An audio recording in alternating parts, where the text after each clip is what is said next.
அடுத்தது தனுசு ராசி என்பர்களுக்கு உங்களுக்கு வருடக்கால்களாகப்பட்ட சனி பகவான் ஆல்ரெடி பயிற்சி ஆயிட்டாரு. அடுத்தது பாத்தீங்கன்னா உங்களுக்கு 7ஆம் பாவத்தில் குரு பகவான் வந்து நிற்கக்கூடிய குரு பயிற்சி இருக்குது. மே மாசம் 15ஆம் தேதி இது நடக்கும். அடுத்தது 18ஆம் தேதி ராகு கேது பயிற்சிகள் உருவாகும். அப்போ இந்த வருடத்தில் பாத்தீங்கன்னா கிரகங்களுடைய பயிற்சிகள் அதிக அளவுல இருக்கு. அதுலயும் தனுசு ராசி என்பர்களுக்கு குறிப்பா குரு பார்வை கோடி நன்மைகள் அளிக்கும்னு சொல்லுவாங்க. இந்த குரு 7ஆம் வீட்டில 180 டிகிரியில நிற்கக்கூடிய இந்த வாய்ப்பு பெரிய லெவல்ல ஒரு சக்சஸ்ஃபுல் அளிக்கும். அவர் 180 டிகிரியில் நின்று டைரக்டா உங்களை பார்க்கிறாரு, உங்களுடைய லாபஸ்தானத்தை பார்க்கிறாரு, உங்களுடைய சக்சஸ்ஃபுல்லான வெற்றிக்குரிய 3ஆம் பாவத்தை பார்க்கிறார். அந்த இடத்துல ராகு வந்து நிற்க போறார். அந்த 3ஆம் பாவத்துல சனியோ ராகுவோ நின்னா அதை விட அதிர்ஷ்டம் வேற எதுவுமே இல்லை. அப்போ உங்களுடைய வாழ்க்கையில இது எல்லாம் பாசிட்டிவ். பட் இங்க வந்து சனி பகவான் மட்டும் 4ஆம் பாவத்துல போய் நிற்கிறார். 4இல் அர்த்தாஷ்டம சனியா நிற்கிறார்.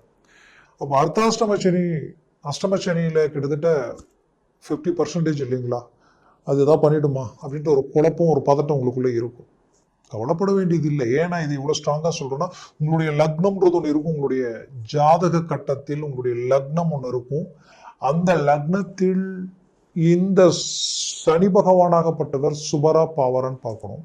அவர் அந்த இடத்துல எத்தனை பரல்களோடு இருக்கிறாருன்னு பார்த்தோம்னா இது கொஞ்சம் ஹை லெவல்ல இருந்துருச்சுன்னு வச்சுக்கல, சுபரா இருந்து கம்பல்சரி உங்களை அவர் எந்த விதத்திலையும் டிரா பண்ண மாட்டார். அவரால் எந்த இடைஞ்சலும் இருக்காதுன்னு நான் சொல்றேன். அப்போ அடுத்தது இருக்கக்கூடிய ராகு பிளஸ் கேது இதெல்லாம் எப்பேற்பட்ட மேன்மைகள் இந்த கிரகங்களால் உங்களுக்கு கிடைக்க போகுதுன்றத இந்த காணொலியில தெளிவா நம்ம விவரமா பார்க்கலாம்.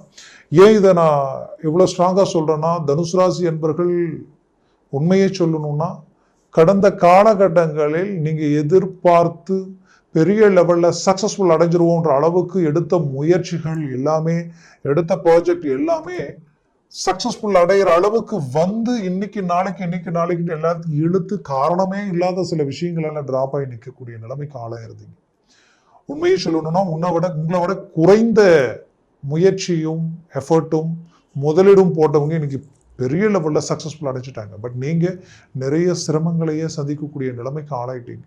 இதனால ஏன் இப்படி இருக்கு, எதனால இப்படி இருக்குன்ற ஒரு குழப்பங்கள் உங்களுக்குள்ள. ஆனா நிறைய அவமானங்களை கடந்து வந்து இன்னைக்கு உங்களுக்கு எதிர நின்று பேச தகுதி இல்லாதவங்க கூட உங்களை விமர்சனம் பண்ணக்கூடிய அளவுக்கு பாதிப்புகளை சந்திச்சிட்டீங்க. இந்த பாதிப்புகளால நீங்கப்பட்ட அவமானங்களும் கஷ்டங்களும் இழப்புகளும் வேற யாரு சந்திச்சிருந்தாலும் இந்நேரம் இவ்வளவுதான் லைஃப்ன்ற அளவுக்கு யோசிச்சிருப்பாங்க. ஆனா நீங்க அப்படி இல்லை. வாழ்க்கையில சாதிக்கணும்ன்ற வைராகி இன்னும் அதிகமாகி பெரிய லெவல்ல சக்சஸ்ஃபுல் அடையணுன்ற எண்ணத்தோடு நிற்கக்கூடிய ஒரு சூழல் உங்களுக்குள்ள உருவாகி இருக்கு. இதனுடைய பிரதிபலிப்பு இந்த வருடம் உங்களுக்கு வந்து சில கிரகங்களுடைய அமைப்புகள் பெரிய லெவல்ல பாசிட்டிவ் உங்களுக்கு அளிக்க போகுது. அப்படி பார்க்க போனா உங்களுக்கு ராகு பகவான் பாத்தீங்கன்னா 3ஆம் பாவத்துல வந்து நிற்கிறாரு மே மாசம் 18ஆம் தேதி. அப்போ ராகுன்றது சக்சஸ்ஃபுல்லான ஒரு இடம். அந்த 3ஆம் பாவத்துல நிற்கிறது ரொம்ப நல்ல விஷயம். ஏன்னா இந்த சனி பகவானோ ராகு பகவானோ 3-6-11ஆம் வீட்டுல அமர்ந்தாலே அது ஒரு சக்சஸ்ஃபுல்லான ஒரு ஜாதகமா மாறிடும்.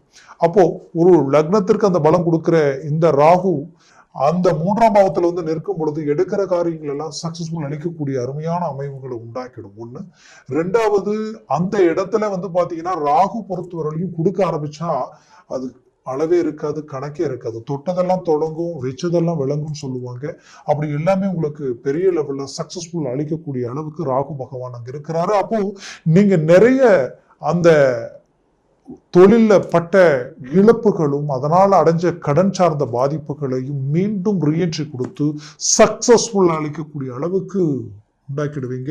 உங்களுக்கு துரோகம் செய்தவங்களுக்கு ரீஎன்ட்ரி கொடுக்குவீங்க. அதுல எந்த மாற்றமும் இல்லை. ராகு வந்து தொலைத்தொடர்பு வெளிநாடு வரைக்குமே நீங்க வந்து தொழில் செய்யற அளவுக்கு எல்லாமே சில வாய்ப்புகள் உருவாகும்.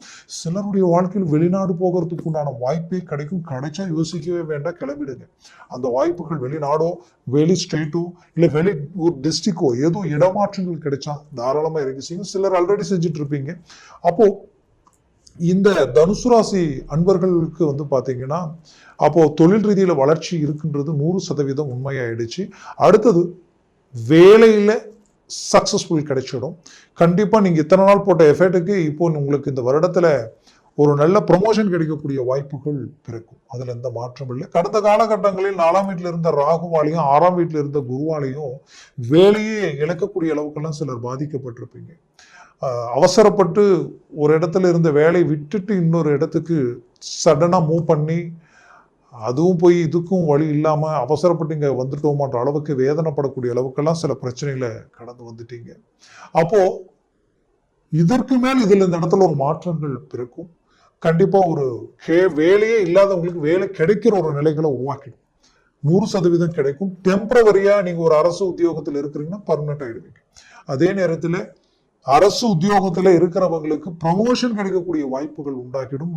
அரசியல் துறையில் இருக்கிறவங்க கண்டிப்பா சொல்றேன், இது வரைக்கும் உங்களால மத்தவங்க வளர்ச்சி அடைஞ்சாங்க, இப்ப நீங்க வளரக்கூடிய காலமா, வளர்ச்சி அடையக்கூடிய காலமா, உங்களை ஒரு நல்ல நீங்க ஒரு பிரகாசமான உண்மையை சொல்லணும்னா பல பேருக்கு நடுவுல ஒரு வெளிச்சமா நிற்கக்கூடிய ஒரு அருமையான காலமா இது இருக்க போகுது.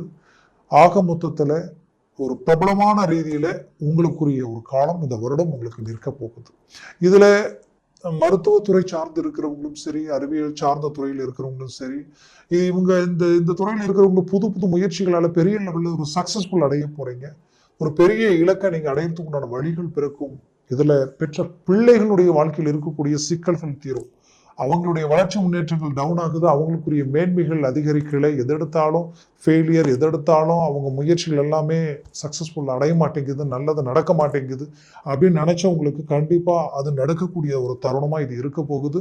அதுலேயும் தனுசு ராசி என்பவர்களின் வாழ்க்கையிலே இருக்கக்கூடிய ஆரோக்கிய பாதிப்பு, 4ஆம் வீட்டில் இருந்த ராகு 3ஆம் வீட்டுக்கு வந்துட்டார். அந்த நாளில் ராகு நின்று உங்களுக்கு ஆரோக்கிய ரீதியில எப்ப பார்த்தாலும் நோய், எது பார்த்தாலும் பிரச்சனை, அப்பப்போ படுத்து சோர்ந்து ஏதோ ஒரு கிளாரிட்டி இல்லாம, உங்களுக்கு ஒரு எனர்ஜி இல்லாம பாதிப்புகளை சந்திச்சிருப்பீங்க. அதுவும் குறிப்பா சிலருக்கு வாத சம்பந்தப்பட்ட நோய்களை சந்திச்சிருப்பீங்க. அதுவும் நரம்பு ஜவ்வு சம்பந்தப்பட்ட பிரச்சனைகளை சந்திக்கக்கூடிய நிலைமைக்கு ஆளாயிருந்திருப்பீங்க. கண்டிப்பா இது எல்லாமே இப்ப இந்த ராகு கேது பெயர்ச்சிகளால ஒரு மாற்றங்களும் மாறுதல்களும் உடம்புல இருக்கக்கூடிய பிரச்சனைகள் தீரக்கூடிய ஒரு நேரமா உங்களுக்கு இருக்க போகுது. இதுல குறிப்பா சொல்லணும்னா குடும்பத்தில் சுபகாரிய முயற்சிகள் எடுத்து தடையா இருக்கும், மனவர வரைக்கும் போய் கூட ரிஜெக்ட் ஆயிருக்கும். அது மீண்டுமே உங்களுக்கு ஒரு சக்சஸ்ஃபுல் அடையிற அளவுக்கு ஒரு நல்ல வாய்ப்புகள் உங்களுக்கு கிளிக் ஆக போகுது.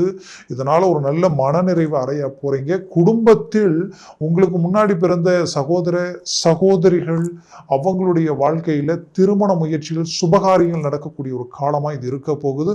7ஆம் வீட்டில் இருக்கக்கூடிய குரு பார்வை உங்களுடைய ராசியை பார்க்கறதுனால வீடு கட்டக்கூடிய வாய்ப்பும் பூமி வாங்கக்கூடிய அமைவுகளும் உண்டாகும்.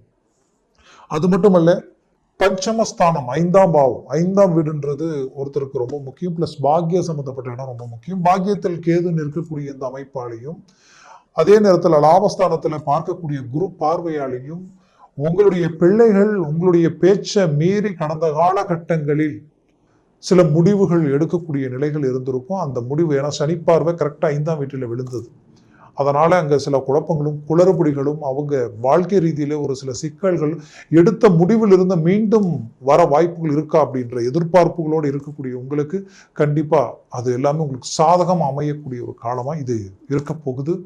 மூவ் பண்ணுங்க. முயற்சிகள் பெரிய லெவல்ல ஒரு மேன்மைகள் அளிக்கும். அது மட்டும் இல்ல, கொடுத்த பணம் உங்க கை சேரும்.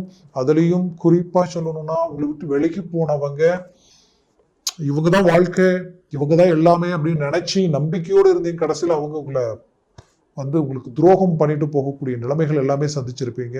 கண்டிப்பா பிரிஞ்சவங்க ஒன்று சேரக்கூடிய ஒரு காலமா இருக்கும். கணவன் மனைவிக்குள் இருக்கக்கூடிய விரிசல்கள் விலகி மீண்டும் ஒன்றிணைந்து வாழக்கூடிய ஒரு காலம். குடும்ப ரீதியில நிறைய பிரச்சனைகளை சந்திச்ச தனுசு ராசி என்பர்கள் மீண்டும் அந்த பிரச்சனைகள் நீங்கி ஒரு சகஜமான ஒரு நல்ல ஒரு பிரகாசமான நிம்மதியான ஒரு கால அமைவுகளுக்கு அடியெடுத்து வைப்பீங்க. மொத்தத்துல கடன் சுமைகள் நீங்கி வளர்ச்சி அடையக்கூடிய ஒரு காலமா இது இருக்க போகுது.